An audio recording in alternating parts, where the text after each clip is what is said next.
The day the dinosaurs died, how Earth's deadliest extinction happened. Picture this. It's a Tuesday morning, 66 million years ago.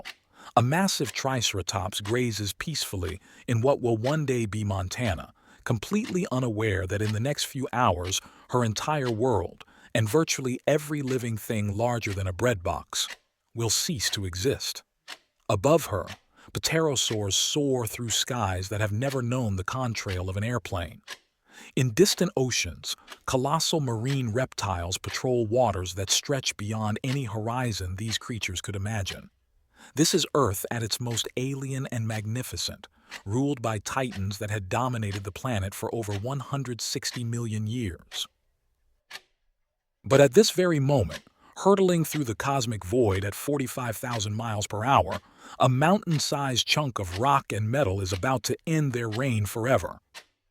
The asteroid that would reshape Earth's destiny measured approximately 6 miles across, roughly the size of Mount Everest, if you could somehow lift that peak and hurl it through space. Scientists have named it the Chicxulub Impactor, after the crater it would carve into Mexico's Yucatan Peninsula.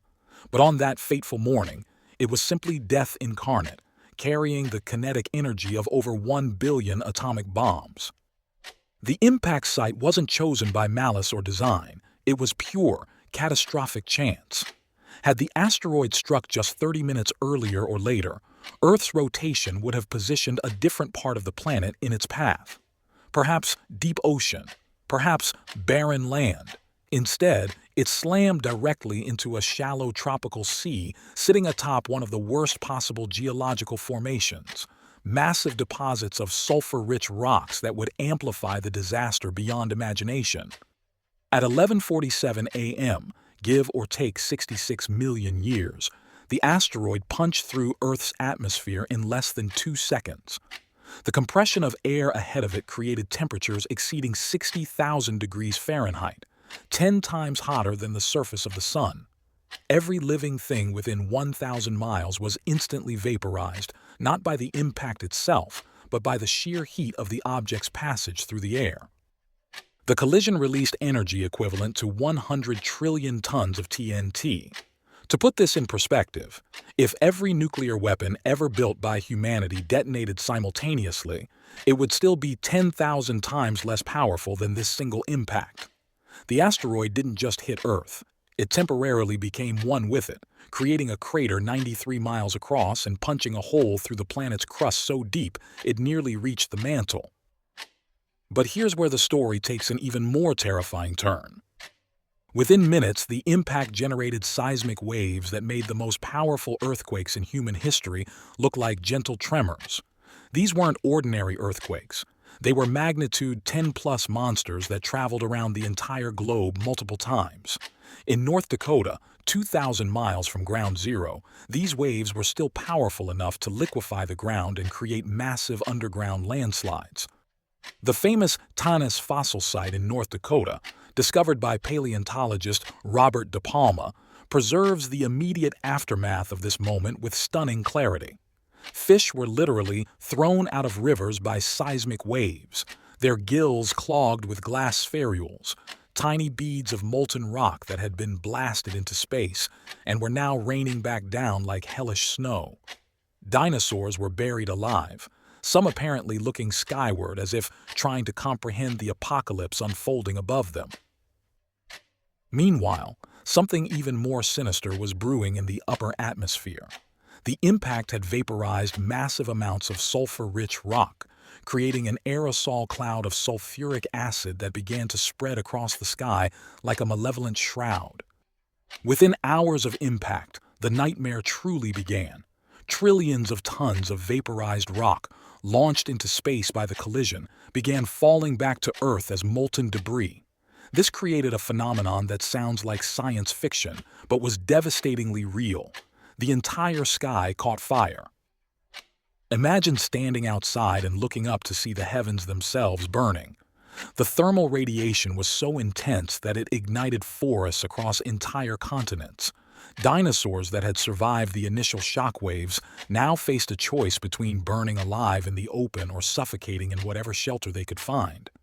Many fossil sites from this period show dinosaur remains in position suggesting they died trying to escape the heat. Wings spread, necks craned upward, caught in their final moments of terror.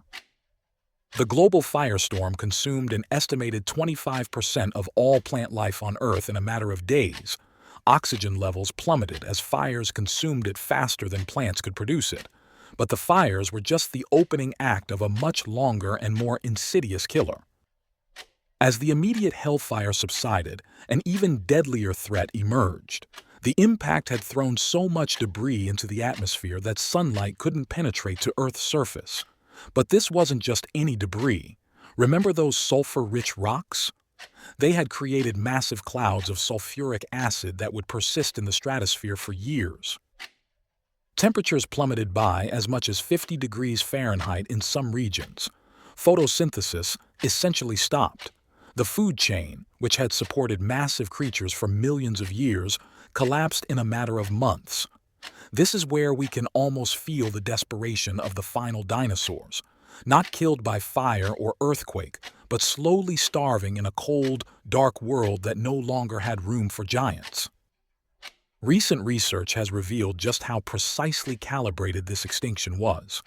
Creatures weighing more than about 55 pounds had virtually no chance of survival. The cutoff wasn't arbitrary. It represented the exact point where food requirements exceeded what the devastated ecosystem could provide. Smaller animals could survive on seeds, insects, and detritus. Larger animals simply couldn't find enough calories to keep their massive bodies functioning. But here's what makes this story truly remarkable. It wasn't the end of everything. In the chaos and devastation, some creatures not only survived, but would eventually inherit the Earth. Small mammals, which had lived in the shadows of dinosaurs for 100 million years, suddenly found themselves in a world with unlimited ecological opportunities. Birds, themselves descendants of dinosaurs, survived because some could exploit the abundance of seeds from dead plants.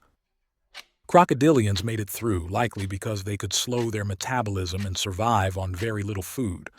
Some turtles endured by burying themselves in mud and entering extended dormancy.